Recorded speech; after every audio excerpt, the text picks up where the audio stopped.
Hello, you're watching the business headlines on HW News with me, Ali Azhar. One of the flagship companies in the stables of salt to software conglomerate, the Tata Group, is none other than its automotive division Tata Motors, whose products include passenger cars, trucks, vans, coaches, buses, construction equipment, and even military vehicles. The company, quite like the automobile sector in general these days, is in a dire situation, and this can be reflected in its share price, which is trading close to its lowest levels in over 8 years. A product from the stables of Tata Motors, which stirred up quite a storm when launched exactly a decade ago, in this very month of July, was its compact city car, the Tata Nano. The Nano, when launched, was the world's cheapest or most affordable car, with a price tag of 1 lakh rupees, and was dubbed to be a dream project of Ratan Tata. Even as the price tag on the basic model saw cost escalations to manufacture it, the selling price was maintained at 1 lakhs, with Ratan Tata insisting a promise is a promise. Fast forward a decade to present day, and Tata Motors has not produced even a single unit of the car since January of this year, and has not sold a single unit since February of this year, according to regulatory filings. Further, in the entire financial year 2018-19, Tata Motors has managed to sell just 376 units of the car, which, other than being the lowest ever, is also almost half of what its direct rival Maruti Alto sells in a single day. So, what went wrong? If one has to pinpoint a few aspects, it could be the fact that since its inception, it was burdened with the perception of being a cheap car and dwarfed by its overbearing price tag of just 1 lakh rupees. With one analyst claiming that its failure lies in its marketing, which betrayed a fundamental understanding of the Indian car market. Cars in India are aspirational, but this one was positioned as a cheap product. Add to that, when questions were raised about its quality and durability, when a dozen cars caught fire in its initial days, that certainly didn't help its image. To give you an idea of the dwindling sales of the Nano, which have always been underwhelming, but in the last few years, it has been reduced to a trickle. Its sales peaked out in 2011-12 when it touched 74,527 units. Since then, however, it has been a downward slide despite repeated attempts at propping it up, including giving it a full facelift with the Gen X Nano loaded with an automatic transmission in 2015. Nothing has worked. Soon, with safety norms such as anti-lock braking system or ABS, driver side airbag, speed warning system, rear parking system, structural stability, etc.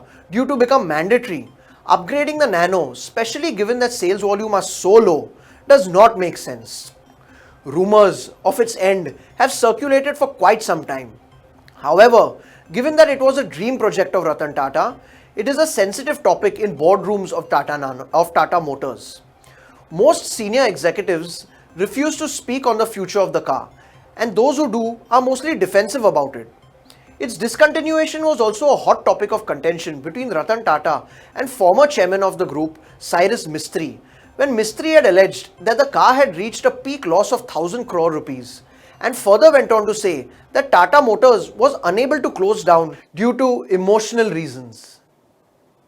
India's Economic Survey, the annual document released a day before the budget every year, and is seen to be a precursor to the budget and acts as a platform to pitch larger economic ideas and concepts, was tabled in Parliament this morning by Finance Minister Nirmala Sitharaman. The document was prepared by newly appointed Chief Economic Advisor Krishnamurthy Subramanian and his team. K. Subramanian, who has an academic background and was formerly an associate professor at Indian School of Business or ISB and a banking expert, was appointed as Chief Economic Advisor in December 2018 after his predecessor Arvind Subramanian stepped down ahead of schedule in June 2018, citing personal reasons. Mr. Subramanian touched upon a host of important aspects, which he elaborated on in his speech. A few notable highlights include GDP growth rate, which came in at a 5-year low of 6.8% for fiscal year 2018-19. He stated that India expects to rebound from this low, aided by a pickup in demand and investment on the back of political stability, and expects real GDP growth to clock in at 7% for financial year 2019-20. India, however, needs a growth rate of 8% to reach Narendra Modi's goal of a $5 trillion economy by 2025. Another important aspect of the survey was revival of investment, which came in at a 15-year low for the quarter ended June 2019. Investment has been weak because large corporates have been preoccupied with reducing debt in their balance sheets instead of focusing on fresh investments. Mr. Subramanian, however, cleverly used the word virtuous cycle and said that sustainable growth would be encouraged by a cycle of savings, investment and exports. He also touched upon the importance of improving exports, maintaining a stable fiscal deficit, encouraging MSMEs as a source of growth, merging government databases for greater efficiencies and more. Let's take a listen into what our Chief Economic Advisor has to say. As I'm just going to show, productivity improvements also lead to job creation in the economy, and when exports and jobs come together, that creates purchasing power in the economy at the bottom of the pyramid, which then leads to increase in demand. Anticipating greater demand, firms go and invest further, and that is how this virtuous cycle perpetuates. So the intent really is that the economy, we are intending to shift gears by taking this economy into a virtuous cycle of which is driven by investment. A favorable demographic phase, which we are currently in, supports this virtuous cycle because the proportion of working age that we're going to have in our population is really a big plus at this current stage.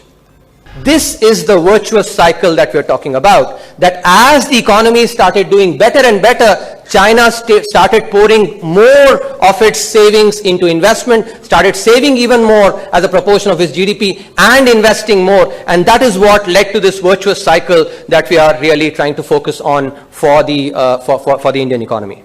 On the flip side, the global financial crisis illustrated that countries can go into a vicious cycle as well. As people lost their jobs, their purchasing power declined.